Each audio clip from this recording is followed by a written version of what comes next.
The world watched in shock when Dave Mustaine, the legendary frontman of Megadeth, revealed his cancer diagnosis. Fans feared the worst, but the band wasn't about to slow down.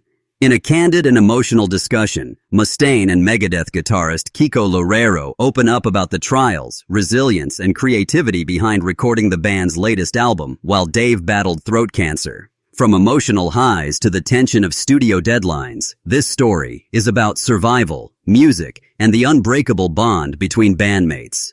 Here's the real story of Megadeth's toughest recording yet. Dave Mustaine recalls the moment he received his throat cancer diagnosis. Sitting in a sterile doctor's office, he felt the weight of mortality crushing down. Megadeth's legacy, decades of music, and upcoming tour plans suddenly felt fragile. Kiko Loureiro, who had recently joined the band, remembers his own shock, knowing the band was entering a critical recording phase. The studio wasn't just a place for music anymore. It became a battlefield against fear and uncertainty. Dave had to balance his treatment with vocal rehearsals, while Kiko worked to adapt to the emotional atmosphere. Despite the looming threat of cancer, both musicians found a strange energy, an urgency to finish what they started. It was the beginning of a recording experience unlike any other in Megadeth history. When Mustaine broke the news to the rest of the band, the reaction was immediate and emotional. The musicians weren't just colleagues, they were family. Kiko Loureiro recalls the group huddled in a quiet room, processing the information. Conversation shifted from riffs and lyrics to mortality, resilience, and support. The decision was unanimous. The band would continue recording. Every rehearsal became a moment of solidarity. Loureiro notes how Dave's determination inspired everyone, even when his voice was weak or treatment left him exhausted. The band adapted schedules, incorporated breaks, and learned to communicate with new sensitivity. For Kiko, it was a lesson in patience and empathy, proving that music can thrive even in the shadow of life-threatening challenges. For Dave, the studio became more than a workspace. It was a sanctuary. Between chemotherapy sessions, he channeled raw emotions into lyrics and riffs. Kiko describes watching Dave struggle with vocal lines, often needing multiple takes, yet refusing to compromise on quality. There were moments of frustration, but also unexpected brilliance. Songs took on a deeper, more personal tone, reflecting Mustaine's confrontation with mortality. The studio walls echoed with resilience, laughter, and occasional tears. Loureiro shares how he experimented with guitar textures to match the emotional weight, creating a soundscape that captured both pain and triumph. Recording under such pressure demanded focus, creativity, and heart, qualities that define Megadeth's music even in the toughest times. Cancer treatment drained Dave's energy, yet he insisted on recording vocals himself. Loureiro recalls the grueling days when Mustaine's stamina was low, but his passion high. Every note became a battle, every lyric a victory. Kiko adapted by learning cues for when to pause or encourage Dave during takes. The band learned the delicate art of pacing. Too much pressure could be harmful, but too little would compromise their vision. They discovered that empathy and discipline could coexist. Loureiro admits he was amazed at Dave's resilience, balancing treatments, vocal strain, and creative leadership with unwavering dedication. These sessions weren't just about music. They were about proving that even a legendary metal band could confront adversity head-on.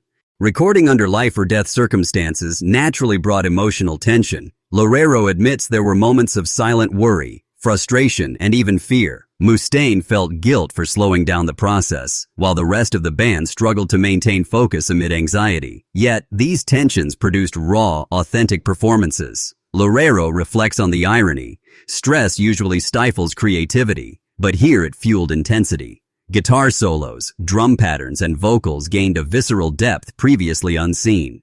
Mustaine, aware of the stakes, pushed everyone to deliver their best, knowing every note could be a legacy. The studio became a pressure cooker, boiling emotion into art, producing a sound both ferocious and poignant. Kiko Loureiro, new to Megadeth, had to adjust quickly. He shares how he studied Dave's rhythms and vocal limitations to complement the band's evolving sound. He brought fresh ideas, guitar harmonics, and innovative arrangements, helping the songs feel complete even when Dave's energy fluctuated. For Loureiro, this experience was both challenging and enlightening. It forced him to grow as a musician and collaborator under extraordinary circumstances. Watching Mustaine transform personal struggle into musical intensity taught Kiko the true meaning of resilience. Together, their partnership became the backbone of the album, balancing veteran leadership with fresh creativity. Despite the stress, humor remained a lifeline. Mustaine and Loureiro recount inside jokes, impromptu jam sessions, and lighthearted moments that kept morale high. Even during treatment, Dave's sarcasm and wit broke tension, reminding everyone of the joy that brought them to music in the first place. Loureiro explains that these moments were vital. They reminded the band that life and music were bigger than any diagnosis. Small victories like completing a tough track or nailing a solo became celebrations. The laughter and camaraderie infused the album with energy that might have been missing under normal circumstances, creating a rare emotional resonance. Every lyric, every riff, every drum beat reflected the personal battles fought in the studio. Mustaine's illness transformed songs from traditional metal tracks into narratives of survival. Loureiro describes how guitar lines were crafted to echo tension, hope, and defiance. The album became a document of perseverance, not just a collection of songs. Fans listening would feel the weight behind each note, though unaware of the exact battles fought to create them. For Mustaine, this was catharsis. For Loureiro, it was a masterclass in translating human struggle into art. Together, they made music that resonated on a deeper emotional level, connecting the personal with the universal. After months of difficult sessions, the band finished recording.